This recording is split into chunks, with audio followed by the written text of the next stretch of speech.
Hi students, welcome all of you on Akshay academy YouTube channel. Students, आज का जो topic है हमारे पास क्लास 10th चैप्टर 5th है और अर्थमेटिक प्रोग्रेशन। आज हम अर्थमेटिक प्रोग्रेशन के इंट्रोडक्शन को डिस्कस करेंगे यहाँ पे कि अर्थमेटिक प्रोग्रेशन क्या होता है। बच्चों, आपने बचपन में टेबल्स तो पढ़ी है ना, पर याद नहीं होती आप लोगों को, है ना।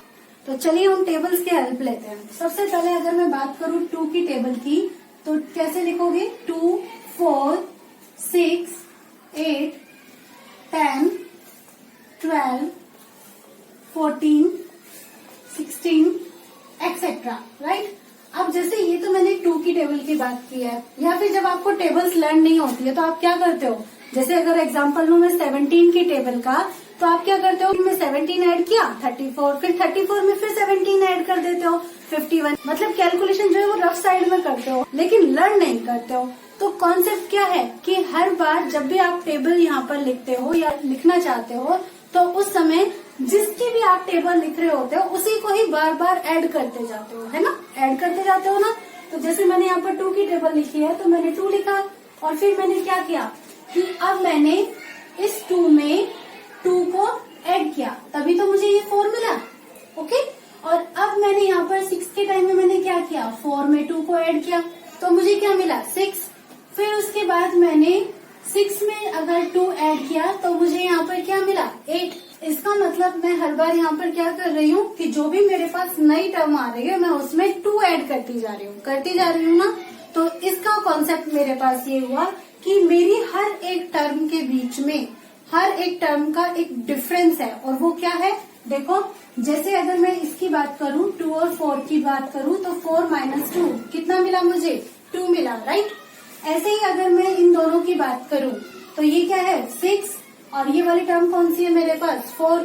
तो 6 - 4, ये भी मुझे क्या मिला? 2 ही मिला। और अगर मैं यहाँ पर आ जाऊं, मान लीजिए 14 और 16 के बीच की बात करूं, तो मुझे क्या मिल रहा है? 16 - 14, और ये भी मुझे क्या मिल रहा है? 2 ही मिल रहा है। इसका मीनिंग ये हुआ कि मुझे हर बार डिफरेंस कैसा मिलता जा रहा है? सेम मिलता जा रहा है। तो मैं इस डिफरेंस को क्या कह सकती हूँ यहाँ पर? कॉमन डिफरेंस, है ना। सेम डिफरेंस है, कॉमन डिफरेंस है, यानी कि सार्व अंतर है। हर बार जो मुझे अंतर मिल रहा है वो कैसा मिल रहा है? समान मिल रहा है ना। तो अब ये जो कॉन्सेप्ट है, अगर हम यहाँ पर इस तरह से लिखे, जैसे कि ये जो मैंने यहाँ पर लिखा था अभी 2, फिर 2 + 2, फिर 4 + 2, 6 + 2 एंड सो ऑन। तो इसी तरह से अगर हम अपना जो फर्स्ट टर्म है इसको ए से रिप्रेजेंट करें, ओके। जो भी आपका फर्स्ट टर्म है आप उसको किससे रिप्रेजेंट करो? ए से। आप इसे हिंदी में कहते हैं क्या? प्रथम पद, ओके। और जो भी आपका अंतर आ रहा है यहाँ पर, कॉमन डिफरेंस, उसको आप किससे रिप्रेजेंट करो? डी से। आप उसे बोले कॉमन डिफरेंस, या फिर कहें हिंदी में सार्व अंतर। तो इस तरह से जब हम उसे रिप्रेजेंट करते हैं तो हम लिख सकते हैं कि ये तो हमारे पास क्या हो गया? ए। और उसी कॉन्सेप्ट में 2 + 2, ये क्या हुआ? देखो, ये तो हमारा 2 था, और ये 2 वो है जो हम ऐड करते जा रहे हैं, जो हमारा डिफरेंस है, यानी कि a + d। अब हमारे पास ये 4 क्या है?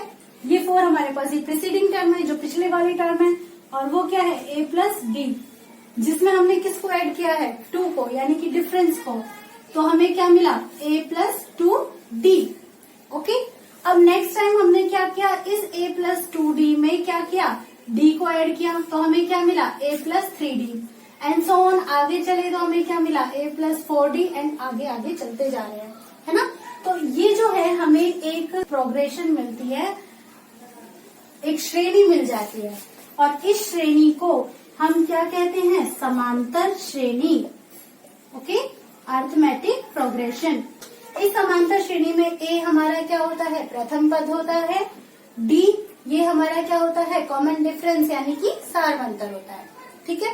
तो ये तो था इसका एकदम बेसिक कॉन्सेप्ट कि एपी एक्चुअल में होती क्या है, समांतर श्रेणी क्या होती है। अब हम इसके नेक्स्ट कॉन्सेप्ट की तरफ मूव करते हैं। तो इस तरह से आप किसी भी समांतर श्रेणी यानी कि अर्थमेटिक प्रोग्रेशन को रिप्रेजेंट कर सकते हैं। ये आपकी अर्थमेटिक प्रोग्रेशन है, ओके। अगर आपसे ये पूछा जाए कि इस अर्थमेटिक प्रोग्रेशन में आपके कितने पद है, कितने आपकी टर्म्स है, तो कितने भी हो सकते हैं, है ना, कितने भी हो सकते हैं। तो उसके लिए मैं यहाँ पर एक एग्जांपल और ले लेती हूँ। सपोज कीजिए 5, 10, 15, 20 ये हमारे पास एक एपी है, यानी कि समांतर श्रेणी है, जिसका हमारे पास प्रथम पद क्या है भाई, बताइए। फर्स्ट टर्म क्या है हमारी, 5 है। गुड। और जब हम यहाँ पर डिफरेंस निकालेंगे, यानी कि सार्व अंतर, कॉमन डिफरेंस अगर हम निकालेंगे तो वो हम कैसे निकालेंगे, उसके लिए हम अपनी जो सेकेंड टर्म है, अगर हम बात करते हैं ना प्रीसीडिंग टर्म और सक्सेडिंग टर्म, यानी कि जो भी हमारे पास नेक्स्ट टर्म आती है उसमें से हम पिछली वाली टर्म को, पुरानी वाली टर्म को क्या कर देते हैं, माइनस कर देते हैं। तो आप इसके लिए आपका जो सेकेंड टर्म है, जो दूसरा पद है, उसमें से फर्स्ट टर्म को माइनस कर दी तो आपको क्या मिलता है। चलो सेकंड टर्म क्या है हमारे पास 10, इसमें से 5 को माइनस करो, क्या मिला 5। जरूरी नहीं है कि आप सेकंड टर्म में से फर्स्ट टर्म को ही माइनस करो, आप क्या कर सकते हो, थर्ड टर्म में से भी सेकंड टर्म को क्या कर सकते हो, माइनस कर सकते हो। तो थर्ड टर्म हमारे पास क्या है, देखिए 15, और इसमें से आप सेकंड टर्म को माइनस करो तो आपको क्या मिला 5। तो जब हमारे पास ये सार्व अंतर कॉमन मिलता है, यानी कि समान मिलता है, तो हम ये कह सकते हैं कि वो जो है हमारे पास समांतर श्रेणी है। ठीक है, अगर सार्वंतर समान है तभी समांतर श्रेणी है, अगर सार्वंतर समान नहीं हुआ तो वो श्रेणी समांतर श्रेणी नहीं होगी। एक एग्जांपल और ले लीजिए, लाइक मैं यहाँ पर ले रही हूँ 7, 10, 14, 17, 20, 24। अब देखिए यहाँ पर हमारे पास फर्स्ट टर्म क्या है, प्रथम पद 7 है। चलो अब हमें डी चाहिए, कॉमन डिफरेंस, तो हम सेकंड टर्म में से क्या करेंगे, फर्स्ट टर्म को माइनस कर देंगे। तो सेकंड पद है हमारे पास क्या 10, 10 में से 7 को माइनस करो, कितना मिला 3। ओके, अब एक काम करो, थर्ड में से सेकंड टर्म को माइनस करके देखो जरा, थर्ड क्या है जी 14, 14 में से 10 को माइनस करो, क्या मिला 4। क्या 3 और 4 ये दोनों आपस में इक्वल है, नहीं। इसका मतलब ये हुआ कि जो कॉमन डिफरेंस है हमारे पास वो अलग अलग आया है ना, मतलब हमारा कॉमन डिफरेंस है ही नहीं, जो भी अंतर है वो अलग अलग है, तो वो हम कहेंगे कि वो सार्वंतर है ही नहीं। तो इस तरह से ये जो भी हमारे पास है हम कहेंगे कि यह एक एपी नहीं है, this is not an AP, ये एक समांतर श्रेणी नहीं है। तो ये तो हमारे पास कॉन्सेप्ट हुआ कि कौन सी हमारे पास समांतर श्रेणी होती है और कौन सी हमारे पास समांतर श्रेणी नहीं होती है। इसके बाद हम बात करेंगे कि अगर कोई हमारे पास समांतर श्रेणी है तो हम उसकी आगे आने वाली जो टर्म्स है वो कैसे कैलकुलेट कर सकते हैं। तो चलिए देखिए, अब हम यहाँ पर इसी एग्जाम्पल को लेते हुए चलते हैं, जहाँ पर हमारे पास फर्स्ट टर्म तो क्या है 5 है और कॉमन डिफरेंस क्या है हमारे पास भी, वो भी 5 है। ओके, तो यहाँ पे मैं आपको एक कॉन्सेप्ट क्लियर करती हूँ, जरा ध्यान से देखिएगा। First term a is equal to 5, ये कौन सी टर्म है आपकी, first, very good. Second term, इसको आपने कैसे एक्सप्रेस किया, a प्लस डी करके, है ना, और वो कितना आया 10, ठीक है। थर्ड टर्म को आपने कैसे एक्सप्रेस किया, a प्लस 2d करके, देखो a प्लस 2d है ना। ओके, अब आप ध्यान से देखो, कुछ सिमिलरिटी नजर आ रही है आपको यहाँ पे। देखो, जब आपकी फर्स्ट टर्म थी तब आप d को ऐड नहीं कर रहे थे, ओनली फर्स्ट टर्म यानी कि ये a ही लेकर चल रहे थे, और जब आपकी सेकेंड टर्म आई तो आपने d को ऐड किया, कितनी बार, 1 टाइम, है ना।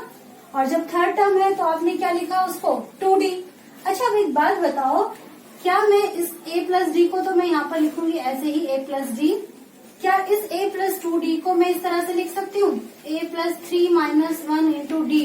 क्या कोई फर्क पड़ा आपको, मुझे बताओ, कोई भी डिफरेंस आया यहाँ पर? भाई यहाँ a प्लस 2d था, हमने लिख दिया a plus 3 minus 1 into D, यानी कि 2 की जगह हमने क्या लिख दिया 3 माइनस 1। ओके, अब अगर मैं यहाँ पर फोर्थ टर्म लूं तो फोर्थ टर्म मेरे पास क्या होगी, a प्लस 3d, और इस 3 को मैं कैसे लिख सकती हूँ, a plus 4 minus 1 into D करके, ऐसे लिख सकती हूँ ना। और अगर मैं फिफ्थ टर्म की बात करूं तो मैं उसे लिख सकती हूँ a plus 5 minus 1 into D. तो कॉन्सेप्ट क्या है, कॉन्सेप्ट ये है कि इसी तरह मैं यहाँ पर कोई भी टर्म जो है वो कैलकुलेट कर सकती हूँ। तो यहाँ पर मैं एग्जांपल लूँ कि अगर मुझे मान लीजिए nth टर्म फाइंड आउट करनी है, n मतलब कोई भी नंबर, मान लीजिए 20 या 25 या 26, हमें कोई भी जो टर्म है अगर वो हमें फाइंड आउट करनी है तो हमारा सिंपल सा लॉजिक होगा क्या, ये देखो जब फिफ्थ टर्म फाइंड आउट करनी थी तो हमने 5 - 1 किया, फोर्थ टर्म फाइंड आउट करनी है तो हमने 4 - 1 किया, ऐसी nth टर्म जब हमें फाइंड आउट करनी है तो हम क्या करेंगे, n - 1 कर देंगे। तो ये जो हमारे पास फॉर्मूला मिलेगा ये किसका मिलेगा, nth टर्म का। Okay, so formula of nth term is given by a plus n - 1 into d। ये हमारी nth टर्म का फॉर्मूला है। ओके, nth टर्म यानी कि nवां पद।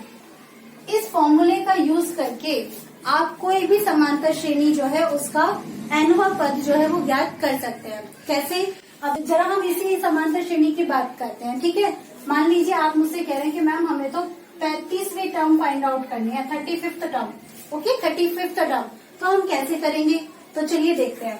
सबसे पहले हम यहाँ पर इस फॉर्मूले में वैल्यू रख देते हैं n की जगह a 35।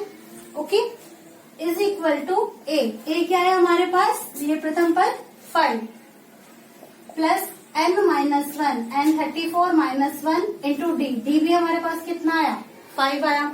सॉल्व कीजिए, 5 प्लस 34 - 1 कितना हो गया, 33 इंटू 5।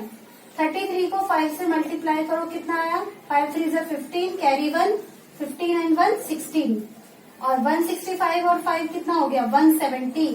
तो देखो आपको बार बार जो 5 है ना वो ऐड नहीं करना पड़ा, है ना, और आपने बिना ऐड किए सिर्फ इस फॉर्मूला के बेस पर ही क्या बता दिया कि एक जो 35th टर्म है वो आपके पास क्या है, 170। अब जरूरी नहीं है कि आप इसे nth टर्म ही फाइंड आउट कर सकते हो। इस फॉर्मूले का यूज करके हम an भी फाइंड आउट कर सकते हैं अगर हमें बाकी की सारी वैल्यूज दी हुई है तो। ठीक है, या फिर हमें मान लीजिए an दिया हुआ है और हमें an या d में से कुछ पूछा है तो भी हम इसी फॉर्मूले का यूज करके जो है वो भी फाइंड आउट कर सकते हैं। तो ये जो पूरा कंप्लीट कॉन्सेप्ट है, इस कॉन्सेप्ट के बेसिस पर आपकी जो एक्सरसाइज है एनसीईआरटी की बुक की एक्सरसाइज 5.1 और 5.2, ये दोनों ही जो एक्सरसाइज है वो काफी इजीली हो जाएंगी। अगर फिर भी कोई क्वेरी है तो आप मुझे कमेंट बॉक्स में कमेंट कीजिएगा और मेरी वीडियो को लाइक जरूर कीजिएगा और चैनल को सब्सक्राइब कीजिएगा। Thank you for watching my channel.